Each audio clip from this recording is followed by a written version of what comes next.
창세기에서 만나는 복음, 오늘 세 번째 십자가입니다.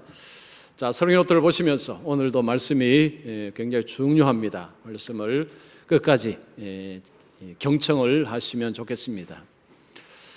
자, 여러분, 다윗과 골리앗 이야기가 있는데요. 누가 강자고 누가 약자입니까? 다윗이 강자입니까? 골리앗이 강자입니까? 자, 누가 강자고 누가 약자죠? 골리앗이 약자입니까?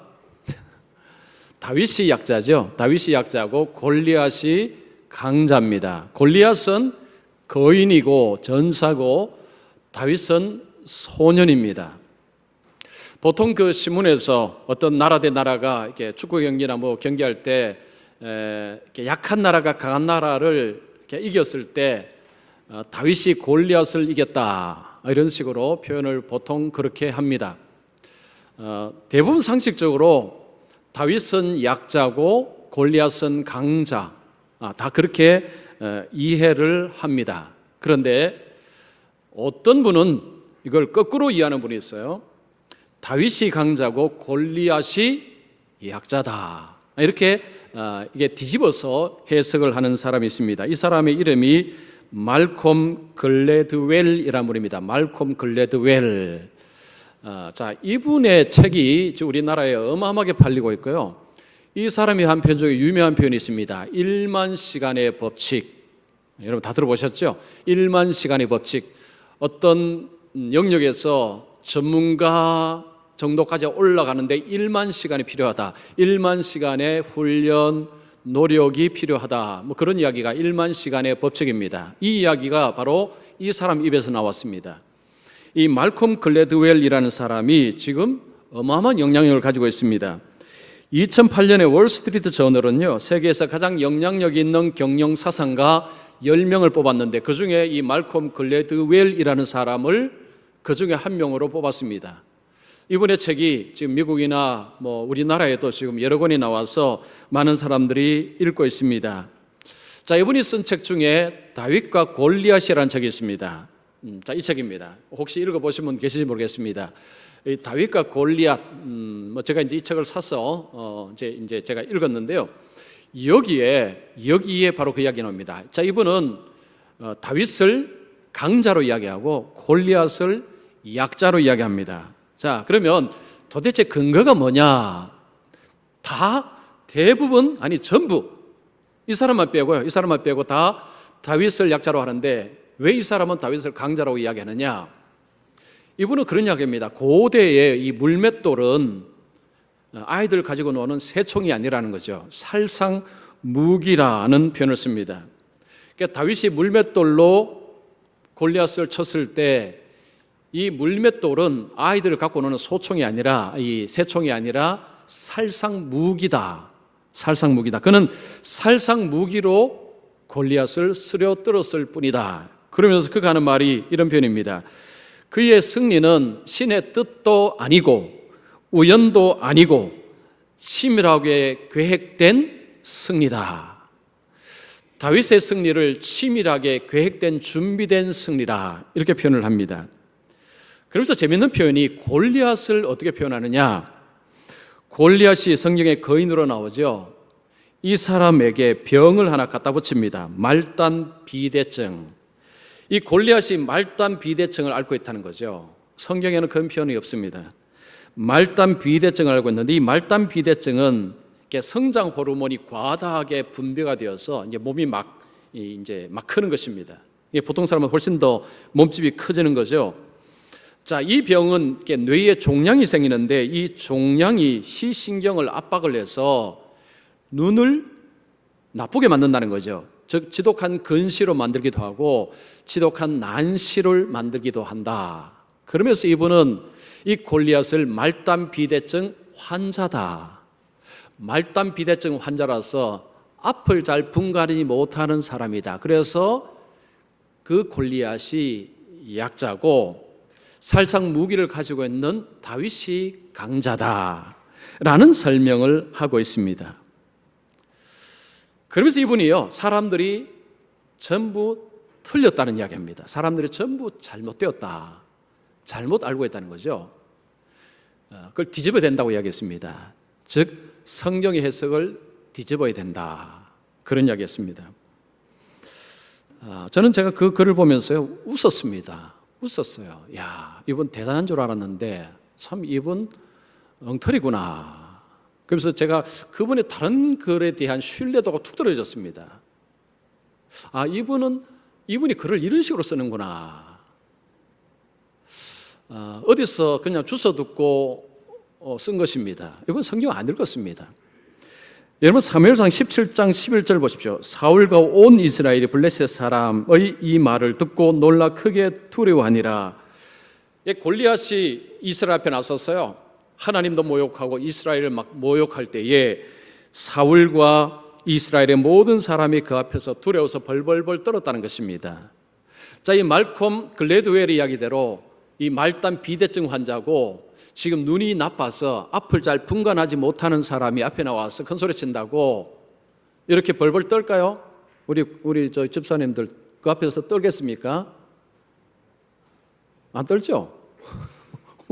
아니, 눈도 보이지도 않고 말단 비대증 걸린 사람이 큰 소리 친다고 누가 그 앞에서 떨겠습니까? 그냥 웃어버릴 것입니다. 그런데 성경을 보십시오. 온 이스라엘이 벌벌벌 떨었다는 것입니다. 그 무슨 말입니까? 지금 사울이 바보입니까? 그리고 이스라엘 백성들이 다 바보가 아니지 않습니까?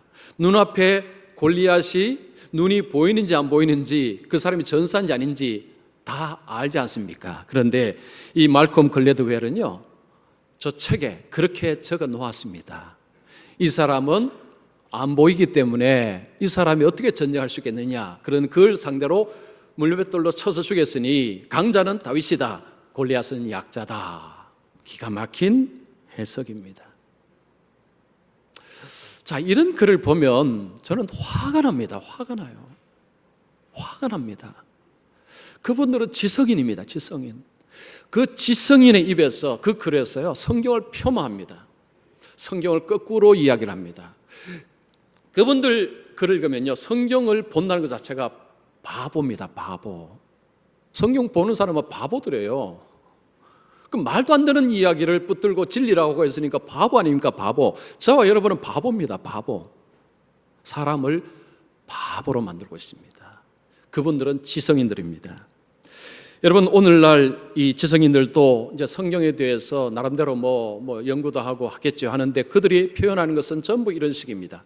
폄하하고 있습니다. 폄하하고 있습니다. 그들의 지성을 가지고 성경을 깎아내리고 있습니다. 자, 그것을 보는 사람들, 그들을 존경하는 사람들은 고스란히 그것을 받아들고 그 들은 것으로 그들은 성경을, 기독교를 이해를 하는 것입니다. 자, 오늘 교회를 다니는 분들조차도 성경을 모르게 되면 오히려 그런 분들의 말이 되는구나, 그럴 수도 있겠네, 다윗이 강자네, 골리앗이 약자네, 이런 식이 되어버릴 수 있다는 것입니다. 자, 오늘날 이 성경을 막 갈기갈기 찢어놓는 가운데서 가장 많이 공격하는 것이 창세기입니다. 창세기. 제가 지난번에 말씀드렸죠. 창세기를 제일 많이 공격합니다. 자, 그들이 창세기를 신화라고 이야기하는 이유는 진화론 때문입니다. 진화론을 믿는 사람들은 창세기를 볼 때 받아들일 수가 없습니다. 이건 신화입니다. 신화. 설화로 그냥 이야기입니다. 그냥 모든 나라에 있는 그냥 창조 설화일 뿐입니다. 이건 진리가 아닙니다. 신화일 뿐입니다. 다 비슷비슷한 신화일 뿐입니다 라고 그렇게 이야기를 합니다. 교회를 다니는 분들에게도 영향을 많이 끼쳤습니다. 오늘날 예수 믿는, 교회 다니는 적지 않은 분들이 진화론을 믿습니다. 2009년 3월 10일에 EBS에서 특집 방송 하나 했습니다. 벌써 한 10년이 됐죠. 진화론 특집 방송했습니다. EBS가요. 거기에서 종교별로 진화론을 얼마나 수용하는지 설문조사했습니다. 전국 남녀 500명을 대상으로 설문조사했습니다. 제가 볼 때는 숫자가 너무 작습니다. 이런 걸 하려면 숫자가 보다 늘어나야 되는데 500명을 가지고 이 결과가 이걸 사실은 좀 받아들이기 쉽지 않습니다. 자, 그런데 어쨌든 이 결과가 충격적입니다. 천주교 신자 83%가 진화론을 받아들인다고 했습니다. 종교가 없는 사람의 69.7%, 종교 없는 사람들보다 천주교 신자들이 훨씬 더 진화론을 믿고 있습니다. 불교 신자 68%. 자, 개신교 신자 몇 퍼센트가 나왔을까요? 한번 맞춰보세요. 5%? 10%? 15%? 놀라지 마십시오. 40%입니다. 40%. 별로 안 놀라시는군요. 저 혼자만 놀랬군요. 여러분, 10명 중에 교회 다니는 4분이 진화론이 과학적이다라고 받아들인다고 대답을 했습니다. 물론 이 설문조사가 어디에서 어떻게 됐는지 모르지만 40%까지 저는 받아들이기는 사실은 좀 의심이 갑니다. 뭐 우리 교회에서 한다고 뭐 이게 40% 나오겠습니까? 자, 그런데 어쨌든 많은 사람들이 교회를 다니면서도 진화론을 과학적이다라고 받아들이고 있다는 것입니다. 자, 그러면 천주교 신자들은 왜 이렇게 많이 받아들이느냐? 이유가 있습니다. 교황청에서 공식적으로 진화론을 수용했기 때문입니다. 1996년 교황 요한 바오로 2세가 이런 말을 했습니다. 이미 있던 유인원에 하느님이 생기를 불어넣어 아담이 탄생했으며, 이미 있는 원숭이에 하나님이 생기를 불어넣어서 아담이 되었다는 것입니다. 진화론은 지동설처럼 언젠가는 정설로 인정받게 될 것이다. 교황이 한 이야기입니다. 교황이 진화론이 과학적이다, 진화론을 우리는 받아들인다. 자, 그런 이야기를 하자 교황을 따르는 천주교 신자들 거의 100명의 83명이 진화론을 과학적으로 옳다라고 받아들이고 있다는 것입니다. 자, 진화론을 받아들이면요, 창세기를 읽을 수가 없습니다. 창세기는 하나님의 천지를 창조하시니라, 하나님이 아담을 창조하시니라, 뭐 이렇게 이야기하죠. 그들은 유인원에 아담의 생기를 불어넣었다, 엉터리 같은 이야기를 하지만요, 앞에 안 믿습니다. 안 믿어요. 창세기 1장 11장은 받아들이지 않습니다. 신화로 여길 뿐입니다. 그러면 뒤에 거는 과연 믿을 수 있을까요? 글쎄요. 앞에 거 안 믿는 뒤에 거 믿을 수 있겠습니까? 그러면 다른 성경은 믿을 수 있을까요? 제가 볼 때는 쉽지 않습니다. 성경은 통입니다. 여러분, 창세기부터 요한계시록까지는 성경은 통입니다. 일관성이 있습니다. 근데 하나를 뺀다는 것은요, 결국은 전체를 못 믿는 것하고 똑같은 말입니다. 창세기부터 요한계시록까지 복음을 이야기합니다. 그리고 예수 그리스도를 이야기합니다. 창세기부터 요한계시록까지 복음, 예수 그리스도, 그것이 통일성입니다. 저자는 다르지만 성령께서 모든 저자를 통해서 역사하셔서 창세기부터 요한계시록까지의 성경은 전부 하나를 이야기하게 했습니다. 복음이요, 예수 그리스도입니다. 구약은 오실 그리스도, 신약은 오신 그리스도. 자, 신구약은 예수 그리스도 복음을 이야기하고 있습니다. 근데 만약에 창세기를 빼버리면 인간의 기원, 세상의 기원을 모를 뿐만 아니라 또 문제가 생긴 것은 구원관입니다. 복음관입니다. 이 구원에 관해서 심각한 문제가 벌어집니다. 하나님께서 사람을 어떻게 구원하시느냐, 이 구원 계획이 언제부터 시작됐는가 알 수가 없습니다. 창세기를 믿어야 창세기 3장 15절에서 하나님이 원시복음을 통해서 하나님께서 사람을 구원하시는 복음 방법, 예수 그리스도 통한 구원의 방법, 거기에 계시되어 있기 때문에 하나님의 구원 계획은 처음부터 있었구나. 하나님은 일관되게 창세기부터 요한계시록까지 하나님의 구원 방식은 똑같구나. 이것을 알 수 있습니다. 이것이 왜 중요하냐? 사람은요, 생각하는 동물입니다. 사고를 합니다. 이걸 과연 믿을 수 있느냐? 성경의 주장을 믿을 수 있느냐? 믿을 수 있기 위해서는 논리가 탄탄해야 됩니다. 창세기부터 요한계시록까지 논리가 탄탄해야 믿을 수 있습니다. 그런데 창세기부터 요한계시록까지 복음을 쫙 이야기합니다.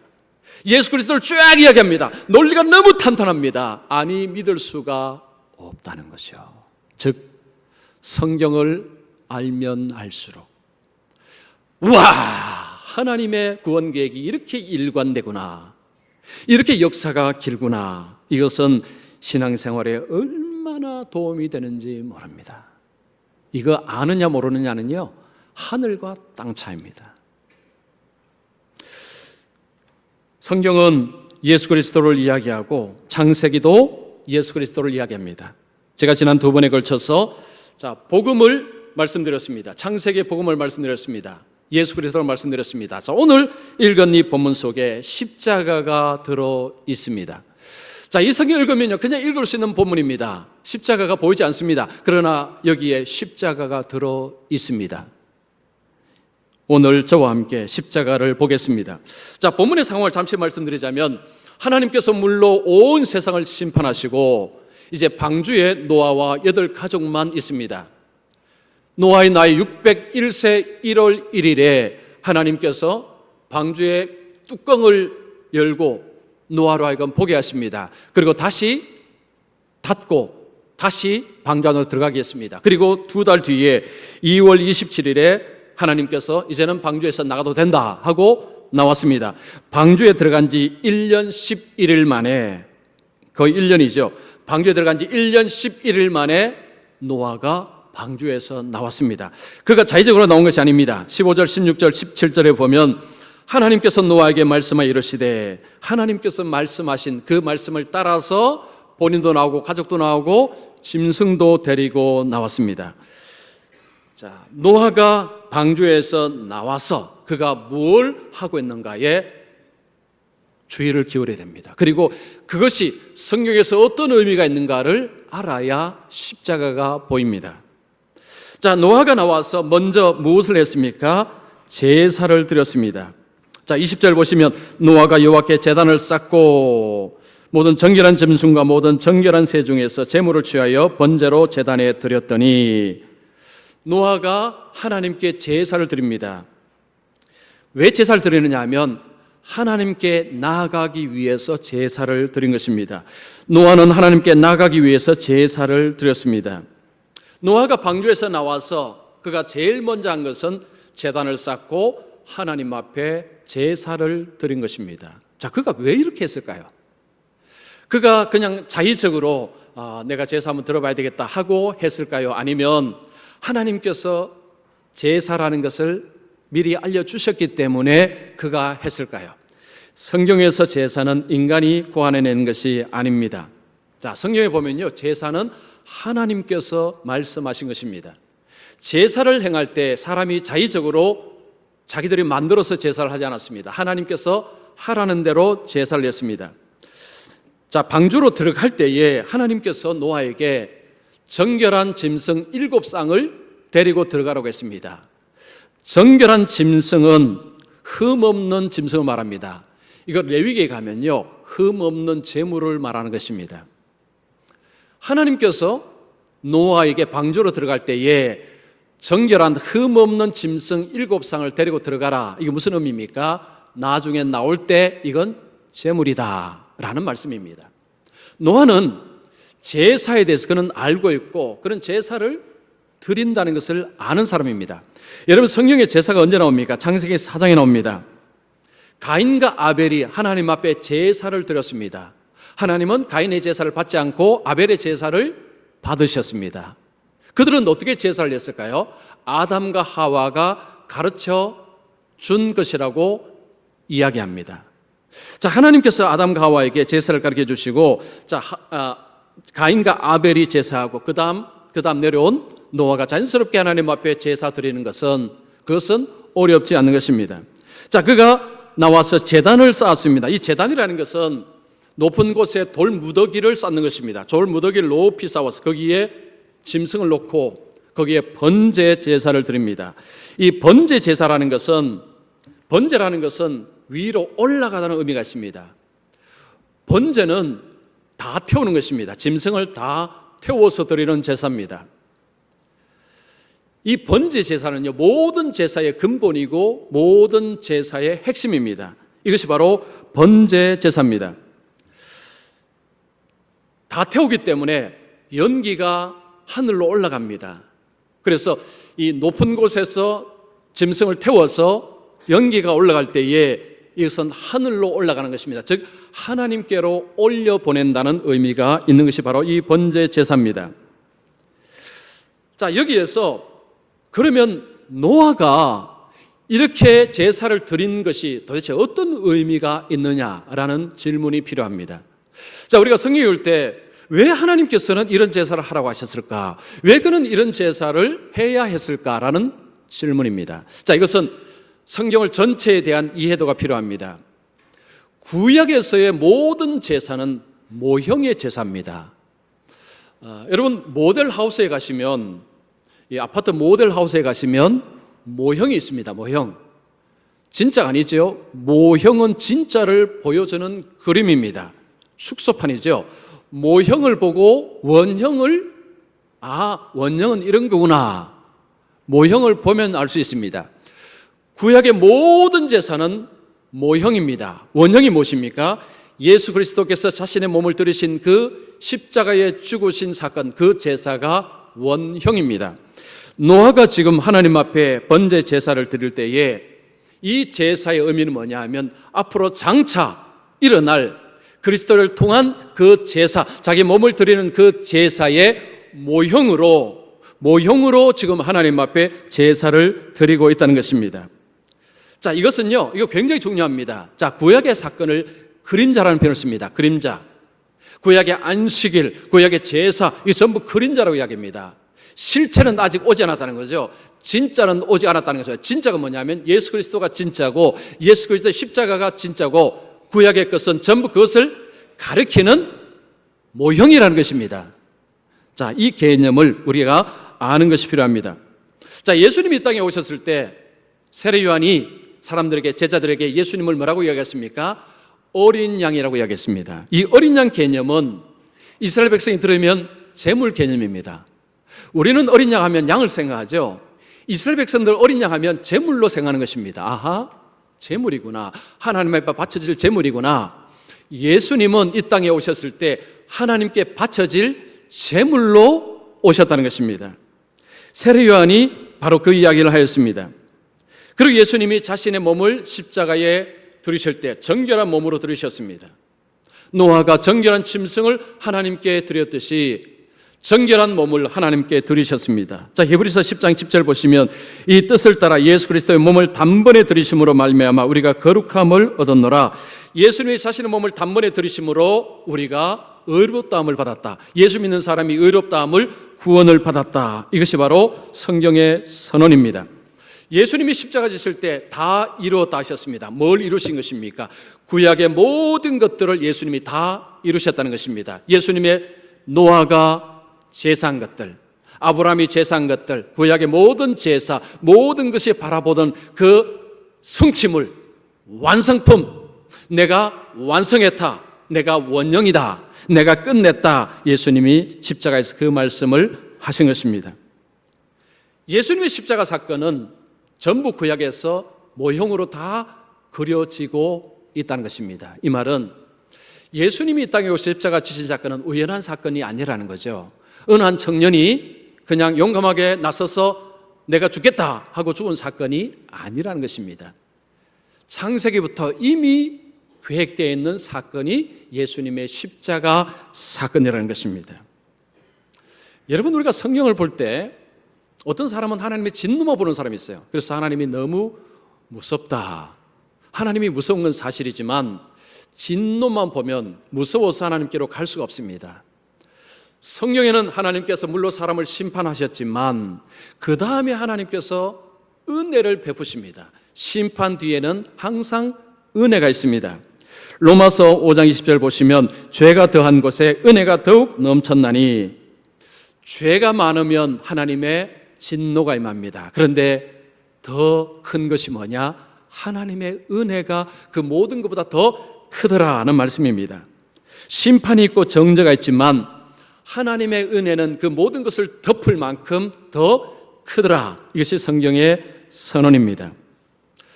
여러분, 세상의 사람들은요 전부 열심히 살아갑니다. 뭘 믿고 살아가죠? 자기를. 내가 열심히 애를 쓰고 열심히 일하고 열심히 공부해서 내가 원하는 행복을 성취하고 내가 원하는 성공을 성취하고, 그래서 오늘날 세상의 종교나 아니면 세상의 그런 책들이 결국은 여러분이 삶의 주인이기 때문에 여러분이 인생을 개척하시고 여러분이 행복을 쟁취하시고 여러분이 구원을 쟁취하라고 이야기합니다. 그런데 막상 사람들의 삶 속에 들어가면 그게 되고 있느냐? 글쎄요. I'm not fine이라는 책이 있습니다. 이 책을 제가 최근에 읽었는데요. 여기 보면 이런 이야기 있습니다. 자, 어느 기관에서 직장인들에게 설문조사했습니다. 당신은 우울함을 느끼고 있습니까? 85.2%가요. 자주 우울합니다. 라고 대답을 했답니다. 100명 중에 85명이 우울증 걸렸다는 이야기 아니고요. 삶이 우울하다는 대답을 했습니다. 자, 그러면서 이 책에 이런 이야기합니다. 지금 우리나라에서 어릴 때부터 요즘은 유치부터 경쟁하죠. 이 경쟁을 합니다.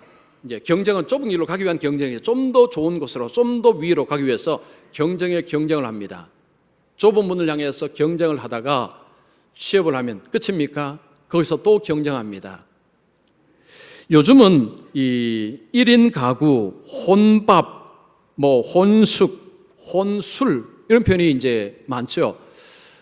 그러니까 혼자 게임도 하고 혼자 이제 하는 것이 익숙해졌는데, 그런데 거기에 책을 보니까요, 사람들이 그런 표현을 썼습니다. 친구들과 만날 때는 왁작지껄하게 막 떠들다가 혼자 집에 오면 너무 우울하다. 너무 우울하다. 그러면서 그냥 친구들 만날 때는요, 그걸 다 감추는 것입니다. 막 떠들다가 집에 오피스텔에 혼자 오면 우울하다는 거죠. 너무 우울하다. 인생은 자기를 구원할 수 없습니다. 여러분, 세상은 만만하지 않습니다. 내 뜻대로 내가 원하는 것을 이룰 수도 없고, 이룬다 한들 그건 진짜가 아닙니다. 우리에게는요, 기댈 언덕이 필요합니다. 어떤 나라에서 이게 자라면서 이제 잘 자란 아이들 그 뒷배경을 조사하니까요, 공통적인 것이 하나 있었습니다. 부모들이 기댈 언덕이 되어준 부모를 가지고 있는 자녀들이 건강하게 세상에 나와서 활동을 왕성하게 하더라. 그러니까 어릴 때부터 이제 무조건적인 부모의 사랑, 그 부모의 은혜를 입은 자녀들이요, 그 부모가 기댈 언덕이 되다 보니까 굉장히 정서적으로 안정되어 있고, 그리고 목표를 향해서 달려가는 데서 부모들이 굉장한 격려자가 되어준다는 것입니다. 우리에게는요, 기댈 언덕이 필요합니다. 기댈 언덕은요, 나를 받아줄 수 있는 대상입니다. 자, 우리에게 부모가 그런 대상이 될 수 있지만 성경은 하나님이 우리에게 그 대상이라고 말씀합니다. 히브리서 4장 16절 보십시오. 우리는 긍휼하심을 받고 때를 따라 돕는 은혜를 얻기 위하여 은혜의 보좌 앞에 담대히 나갈 것이니라. 자, 하나님이 계신 곳을 뭐라 표현합니까? 은혜의 보좌 앞에. 긍휼하심, 은혜를 얻기 위해서 은혜의 보좌 앞에 나갈지니라. 하나님은 기댈 언덕이 되신다는 것이죠. 누구에게나 무슨 범죄를 했든지 하나님은 기댈 언덕이 되실 수 있다는 것입니다. 여러분, 우리 인생에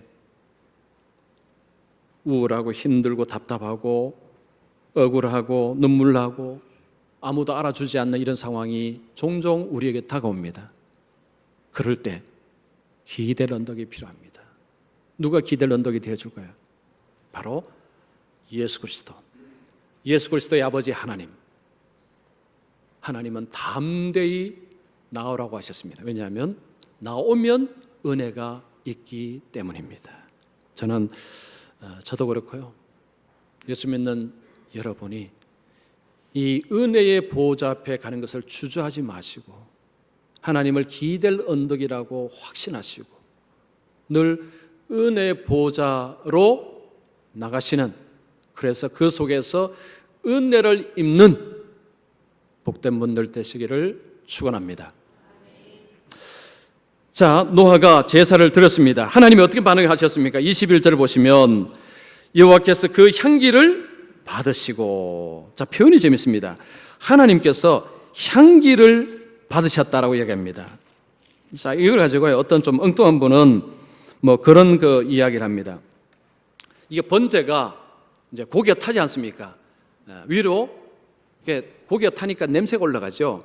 그래서 위에서 하나님께서 이제 그 냄새를 맡으시고, 아이고 좋아, 아이고 좋아. 하나님은 고기 타는 냄새를 좋아하시는가 봐. 이거 그런 해석 아닙니다, 그죠?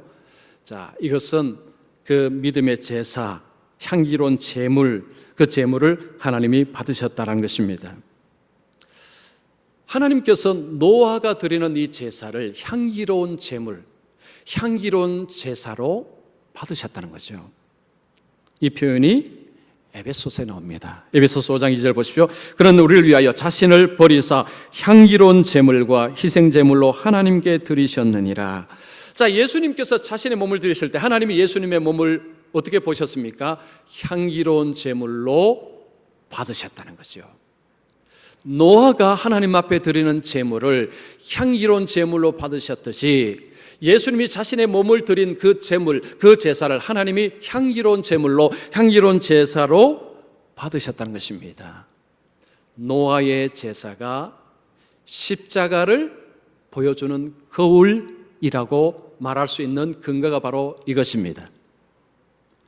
노아의 제사는요, 그냥 단독적인 제사가 아닙니다. 그 제사는 십자가하고 쭉 연결이 되어 있는 제사라는 것입니다. 자, 그리고 또 하나, 이 노아의 제사가 십자가의 모형이 될 수 있는 강력한 근거가 그 뒤에 나옵니다.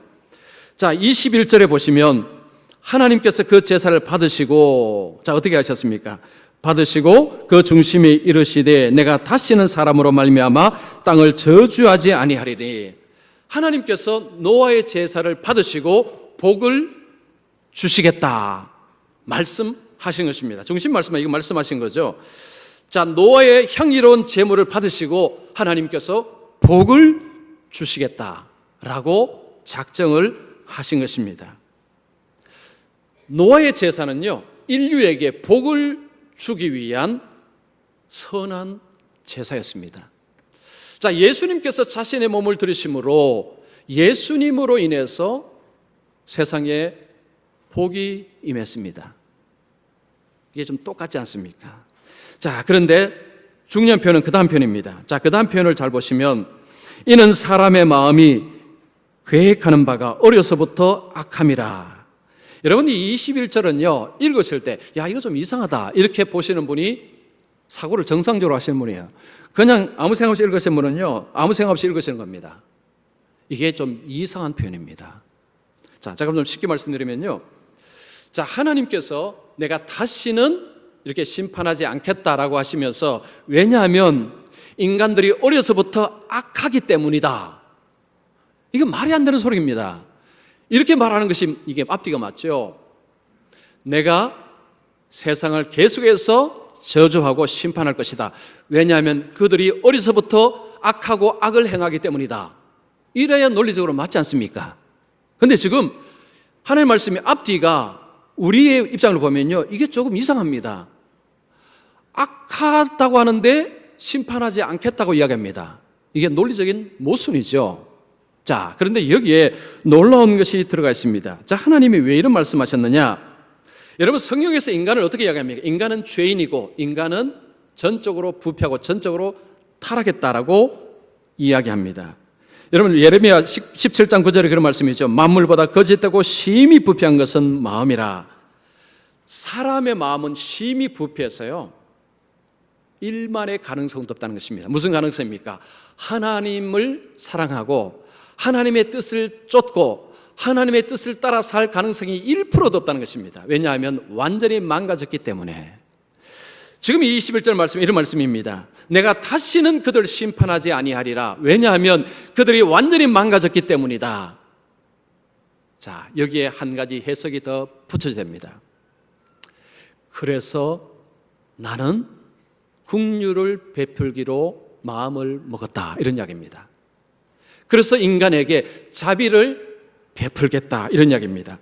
하나님의 공의로 대했다가는요, 또 심판, 또 심판, 또 심판입니다. 왜냐하면 매번 죄를 짓기 때문에. 그래서 하나님은 내가 인간을 긍휼로 대하겠다, 이런 말씀을 하는 것입니다. 노아가 번제를 하나님 앞에 들으셨을 때 하나님은 그 향기를 맡으시고 복을 약속하시되 그 복 안에는 긍휼, 자비, 사랑이 들어가는 것입니다.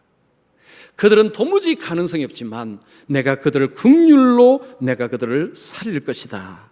내가 그들을 긍휼로 그들을 구원할 것이다. 이것이 지금 노아가 하나님 앞에 번제 제사 드리는 여기에 하나님께서 이 말씀을 하셨습니다. 여기에 십자가가 들어가 있는 것입니다. 자, 22절 보십시오. 땅이 있을 동안에는, 근데 하나님이 단서를 돌았습니다. 내가 세상을 다시는 이렇게 심판하지 않겠다. 그런데 땅이 있을 동안에는 하지 않겠다는 것입니다. 이 땅이 있을 동안에는, 즉 이 세상이 이렇게 존재하는 한에는 성경은 예수님이 다시 오심을 말씀합니다. 예수님이 다시 오시면 모든 것들이 다 사라집니다. 새하늘과 새 땅이 등장합니다. 그때까지 심음, 거둠, 추위, 더위, 여름, 겨울, 낮과 밤이 계속해서 있을 것이다. 늘 그런 반복은 있을 것이다. 바로 그 말씀을 하는 것입니다. 자, 노아의 제사는요, 이 세상에 엄청난 은혜를 입히는 그런 제사였습니다. 하나님은 향기로운 그 제물을 받으시고 이렇게 하나님은 복을 약속하셨습니다. 자, 이건 모형입니다. 십자가로 가볼까요? 십자가로 가면, 자, 갈라디아서 이런 말씀이 있습니다. 여기 성경은 없습니다. 들어보십시오. 그리스도께서 우리를 위하여 저주를 받은 바 되사 율법의 저주에서 우리를 속량하셨으니, 신약에 오면 예수님이 향기로운 제물을 드셨는데 거기에 예수님께서 우리가 받을 저주를 예수님이 끌어안으시고 예수님이 거기서 죽으셨다. 예수님이 우리가 받아야 될 저주를 예수님이 다 받으셨다. 자, 다시 구약으로 할까요? 노아에게 내가 다시는 저주로 이들을 망하지 않겠다 했는데 그 저주가 어디로 갔습니까? 대답하세요. 어디로 갔습니까? 주무십니까? 자, 그 저주가 어디로 갔습니까? 하하, 이게 참이. 자, 다시요. 여러분, 그 저주가 어디로 갔습니까? 십자가. 내가 다시는 저주하지 않겠다는 그 저주가 예수님께로 십자가로 간 것입니다. 그래서 예수님이 저주를 덮어 쓰셨기 때문에 예수 안에 있는 자들은 저주가 다시는 임하지 않는 것입니다. 즉, 구약에서 하나님이 노아에게 하신 말씀을 들을 때는 야, 이게 무슨 말씀이지라고 했는데 원형을 딱 보니까 아하, 예수님이 저주를 다 뒤집어 쓰셨기 때문에 저주를 안 받는다구나, 바로 그 말씀이구나. 즉 해결이 된다는 이야기입니다. 이해가 된다는 거죠. 예수님의 십자가 지심은요, 하루아침에 우연히 단발적인 계획으로 아닙니다. 하나님의 영원하신 계획 가운데서 하나님은 미리 모형을 보여주시고 때가 되어서 하나님의 아들이 오셔서 흠없는 자신의 몸을 들이심으로 하나님 앞에 향기로운 제물로 들으시고, 예수님은 우리가 받아야 될 저주를 예수님이 끌어안으시고 예수님이 덮어쓰시고 죽으셨기 때문에 예수 안에 있는 자에게는 더 이상 저주가 임하지 않는 것입니다. 여러분, 이게요 얼마나 중요한 줄 아십니까? 미국의 조니 에릭슨 타다라는 여성이 있습니다. 이 여성이 1976년에 교통사고를 당했는데 그때 나이가 17살이었습니다. 17살의 아가씨가 우리나라 같은 고등학교 1학년, 2학년 되죠? 사지마비가 되었습니다. 기가 막힌 거죠. 병원에서 이 여성이 자살을 생각을 몇 번이나 했다고 합니다. 이렇게 살아서 뭐하나, 내 인생 끝이다. 어떻게 하나님이, 사랑의 하나님이 나에게 이런 불행을 주실 수 있는가 받아들일 수가 없었습니다. 그런데 그가 계속해서 이제 그 문제를 풀기 위해서 싸웠다고 합니다. 끊임없이 싸운 거죠. 이 문제를 어떻게 풀 것이냐. 자, 그런데 문제가 풀렸습니다. 예수님께서 죽으신 것이, 십자가에 죽으신 것이 하나님이 뜻이다라는 것, 이전에도 수없이 들었는데, 교회 다니면서 수없이 들었는데 그게 가슴을 쾅 때린 것입니다. 예수님이 죽은 것이 하나님의 뜻이다. 예수님이 십자가에 무참히 죽은 것이 하나님의 뜻이었다. 이거를 알고 나서는 생각을 바꿨습니다. 아, 하나님은 불행을 선으로 바꾸시는 분이시구나. 악을 선으로 바꾸시는 분이 바로 예수님의 아버지 하나님이시구나. 나의 이 고난이, 나는 뭔지를 모르지만 하나님 안에서 이 고난이 선으로 바뀔 수도 있겠구나. 그리고는 그 하나님을 믿습니다. 그리고 이 여성이요, 그때부터 간증하고 책 쓰고, 지금은 또 여성이 이제 암 투병을 하는데요. 그런데도 아주 밝고 이 그리스도의 복음을 전하는 일을 계속해서 하고 있습니다. 자, 그리스도 안에서의 그 그리스도인의 고난은 바로 이런 것입니다. 저주가 아닙니다. 그런데 제가 목회를 하다 보면요, 이런 이야기를 종종 듣습니다. 목사님, 왜 하나님께서 나에게 이런 저주를 퍼부으셨는지 모르겠습니다. 저는 그 이야기를 들으면요, 기가 막힙니다. 집사님, 그 저주 아닙니다. 못 알아들었어요. 못 알아들어. 평소에 설교를 잘 들으셔야 됩니다. 왜 하나님 나에게 이런 저주를 부으셨나 모르겠습니다. 참, 이 일을 어찌하리요? 집사님, 그 저주 아닙니다. 저주 아니에요. 여러분, 그리스도인에게 당하는 어려움은 저주가 아닙니다. 무슨 어려움이든지 저주가 아닙니다. 그 고난에는 의미가 있습니다. 우리는 잘 모릅니다. 그때 하나님을 믿어야 됩니다. 예수 그리스도를 십자가에 못 박은 그 예수님의 아버지 하나님을 우리는 믿어야 합니다. 그래야 일어날 수 있습니다. 그 고난이 우리에게 엄청난 위력을 발하는 하나님의 선한 도구가 될 수 있습니다. 그러나 어떻게 하나님 나에게 이런 저주를 부을 수 있습니까? 하면요, 교회에 나오기도 싫습니다. 기도하기도 싫습니다. 신앙생활 하는 것이 아무 가치가 없습니다. 그래 되면 떠나갑니다. 구원을 버리는 것입니다. 하나님은요, 훈육 선생님이 아닙니다. 훈육 선생님은 뒤에서 쫓아다니면서 외가 안에서 저 안에서 매들고 쫓아다니는 분이 훈육 선생님이죠. 성경의 하나님은 훈육 선생님이 아니십니다. 성경의 하나님은 앞에서 막 꾸짖고 돌아서서 아파하는 아버지, 어머니 같은 분이십니다. 저도 요즘에 아들 멀리 떨어져서 그럴 일이 없지만요, 그 전에 같이 있을 때는 막 하고요, 돌아서면요 얼마나 마음이 아픈지 몰라요.